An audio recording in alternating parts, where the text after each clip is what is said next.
Asia live T വിയിലെ feng shui പ്രോഗ്രാമിലേക്ക് ഏവർക്കും സ്വാഗതം. ഇപ്പം നമ്മളൊരു വീട് വെക്കുമ്പോൾ വീട്ടിനകത്ത് ടോയ്ലറ്റ് എല്ലാ വീടുകളിലും ഇപ്പോൾ വന്നിട്ടുണ്ട്. പണ്ട് ടോയ്ലറ്റ് എല്ലാം വീടിന് പുറത്തായിരുന്നു, ഒത്തിരി ദൂരെയായിരുന്നു, പിന്നെ അടുത്തായി, ഇപ്പം വീട്ടിനകത്തായി. ഇപ്പം ഒത്തിരി എല്ലാ ബെഡ്റൂമുകൾക്കും ഒരു ടോയ്ലറ്റ് എന്നുള്ളൊരു അവസ്ഥയായി. പിന്നെ സെർവൻറ്റിൻ്റെ ഒരു ടോയ്ലറ്റ്, പിന്നെ കോമൺ ആയിട്ടൊരു ടോയ്ലറ്റ്. നമ്മളൊരു കാര്യം മനസ്സിലാക്കേണ്ടത് പറഞ്ഞാൽ ടോയ്ലറ്റ് എത്രത്തോളം കൂടുന്നു അത്രത്തോളം ദോഷവും കൂടും. അപ്പോൾ അതെന്താ ടോയ്ലറ്റ് കൂടുമ്പോൾ ദോഷം കൂടുതലെന്ന് ചോദിച്ചു കഴിഞ്ഞാൽ, വീടിനെ നമ്മൾ കറക്റ്റ് 9 ആയിട്ട് തിരിക്കും. അതായത് 8 ദിക്കും ഒരു ബ്രഹ്മസ്ഥാനവും. അപ്പോൾ വാസ്തുപ്രകാരമായാലും ഫെങ്ഷു പ്രകാരമായാലും ഓരോ ദിക്കുകളും ഓരോ സൗഭാഗ്യങ്ങളാണ്. അപ്പോൾ നമ്മൾ തെക്ക് പടിഞ്ഞാറ് ഒരു ടോയ്ലറ്റ് കൊണ്ട് വെച്ചു. തെക്ക് പടിഞ്ഞാറിൻ്റെ സൗഭാഗ്യം അവിടെ സ്വാഭാവികമായും കുറയും. അപ്പോൾ നമുക്ക് ഒരു ടോയ്ലറ്റും കൂടെ വേണം, അത് വടക്ക് പടിഞ്ഞാറ് വെച്ചു. അപ്പോൾ വടക്ക് പടിഞ്ഞാറിൻ്റെ സൗഭാഗ്യവും കുറയും. അങ്ങനെ ഓരോ ദിക്കുകളിലും ടോയ്ലറ്റ് വരുമ്പോൾ വീടിൻ്റെ സൗഭാഗ്യങ്ങൾ കുറഞ്ഞുകൊണ്ടേയിരിക്കും. അപ്പോൾ ടോയ്ലറ്റ് പരമാവധി കുറയ്ക്കുക, അത്രത്തോളം നല്ലതായിരിക്കും. ഇനി ടോയ്ലറ്റ് വെച്ച് കഴിഞ്ഞ് സെപ്റ്റി ടാങ്ക് എവിടെ വെക്കണം? പലരും ഇന്ന് ഒത്തിരി ആൾക്കാർ ഫോൺ ചെയ്തിട്ട് ചോദിക്കുന്നുണ്ട്, നമ്മുടെ സെപ്റ്റി ടാങ്ക് ഇത് കണക്ക് ഈശാന കോണിലായിപ്പോയി, എന്തെങ്കിലും ബുദ്ധിമുട്ടുണ്ടോ, അല്ലെങ്കിൽ കന്നിമൂലയിലായിപ്പോയി, കഴിഞ്ഞ ഇത്രയും വർഷങ്ങളായിട്ട് നമ്മൾ ഇന്ന തരത്തിലുള്ള ബുദ്ധിമുട്ടുകളും പ്രശ്നങ്ങളും അനുഭവിച്ചുകൊണ്ടിരിക്കുകയാണ്.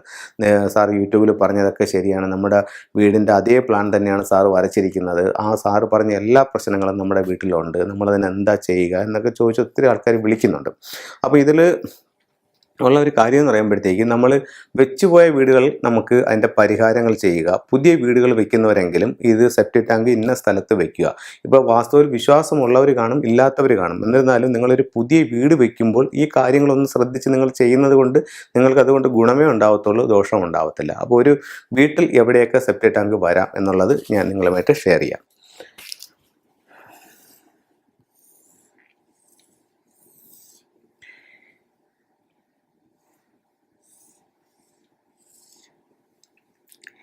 ആദ്യം കാണിച്ചിരിക്കുന്ന സ്ക്വയർ എന്ന് പറയുന്നത് ഒരു വീടിൻ്റെ വസ്തുവാണ്. അവരുടെ 10 സെൻറ്റോ 15 സെൻറ്റോ എത്ര ആയിക്കോട്ടെ, ആ ഒരു വസ്തുവാണ്. ഇതൊരു വാസ്തു മണ്ഡലമാണ്. ഈ രണ്ടാമത് കാണിച്ചിരിക്കുന്നത് ആ വീടാണ്. ഇതിന് കിഴക്ക്, വടക്ക്, പടിഞ്ഞാറ്, തെക്ക്. ഇത് വടക്ക് പടിഞ്ഞാറ്, ഇത് തെക്ക് പടിഞ്ഞാറ്, ഇത് തെക്ക് കിഴക്ക്, ഇത് വടക്ക് കിഴക്ക്.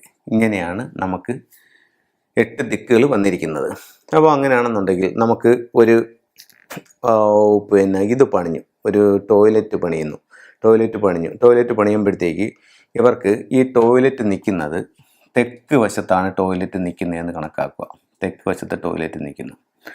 അപ്പോൾ തെക്ക് വശത്തെ ടോയ്ലറ്റ് ഇരിക്കുന്ന ഒത്തിരി ആൾക്കാർക്കൊരു സംശയമുണ്ട്, ഇതിവിടുത്തെ പൈപ്പ് നമുക്ക് തെക്ക് പടിഞ്ഞാറ് വഴി കൊണ്ടുപോകാമോ? വടക്ക് പടിഞ്ഞാറ്, അതായത് വടക്കിനും പടിഞ്ഞാറിനും ഇടയ്ക്ക് ഒരു ഭാഗത്ത് നമുക്ക് സെപ്റ്റി ടാങ്ക് പണിയാം.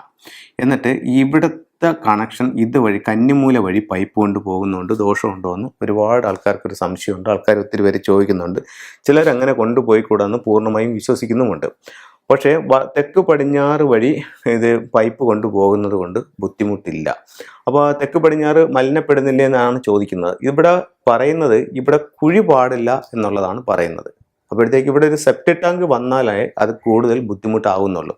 അതല്ലെങ്കിൽ ഇവിടെ ഒരു കിണർ വന്നാലേ അവിടെ കുഴി ആവുന്നുള്ളൂ.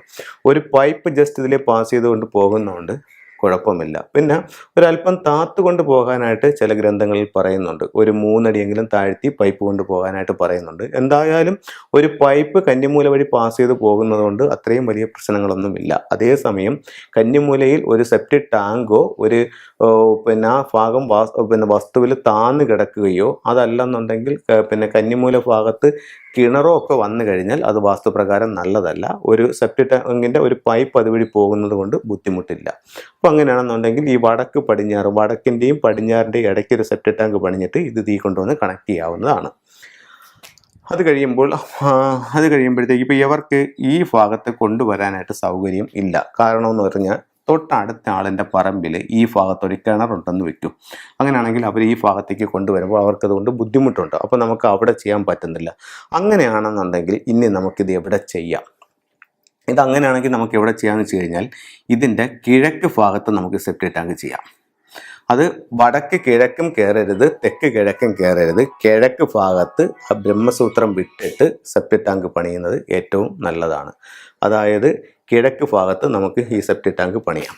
അപ്പോൾ കിഴക്ക് ഭാഗത്ത് സെപ്റ്റിക് ടാങ്ക് പണിയാന്ന് പറഞ്ഞു കഴിഞ്ഞാൽ ഇത് വേണമെന്നുണ്ടെങ്കിൽ നമുക്ക് ഇതിലേക്ക് കൊണ്ടുവന്ന് ഇതിൽ കണക്ട് ചെയ്യാം, അതുകൊണ്ട് ദോഷമില്ല. അപ്പോൾ നമുക്ക് സെപ്റ്റിക് ടാങ്കിന് 2 സ്ഥാനങ്ങൾ വാസ്തുവിൽ പറയുന്നുണ്ട്. ഒന്ന് ഈ വടക്കും വടക്ക് പടിഞ്ഞാറിനും ഇടയ്ക്കിവിടെയാണ് ഏറ്റവും ഉത്തമമായിട്ടുള്ള സ്ഥലം. ഇവിടെ പറ്റാതെ വരുന്ന ഒരു സാഹചര്യത്തിൽ കിഴക്ക് ഭാഗത്ത് സെപ്റ്റിക് ടാങ്ക് പണിയുന്നത് കൊണ്ട് ദോഷമില്ലെന്ന് വാസ്തുവിൽ പറയുന്നുണ്ട്.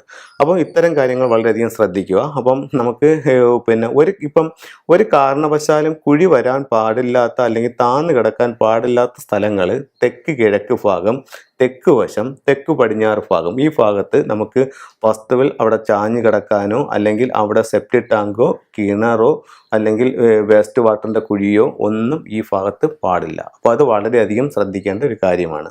അപ്പോൾ ഇത്തരത്തിലുള്ള ചെറിയ ചെറിയ കാര്യങ്ങൾ ശ്രദ്ധിച്ച് നിങ്ങളുടെ വീടും പരിസരവും നിങ്ങൾക്ക് കറക്റ്റ് ചെയ്യാനായിട്ട് സാധിക്കുന്നതാണ്. അതിലൂടെ നിങ്ങളുടെ ജീവിത നിലവാരം മെച്ചപ്പെടട്ടെ എന്ന് പ്രാർത്ഥിച്ചുകൊണ്ട് നിർത്തുന്നു. നന്ദി, നമസ്കാരം.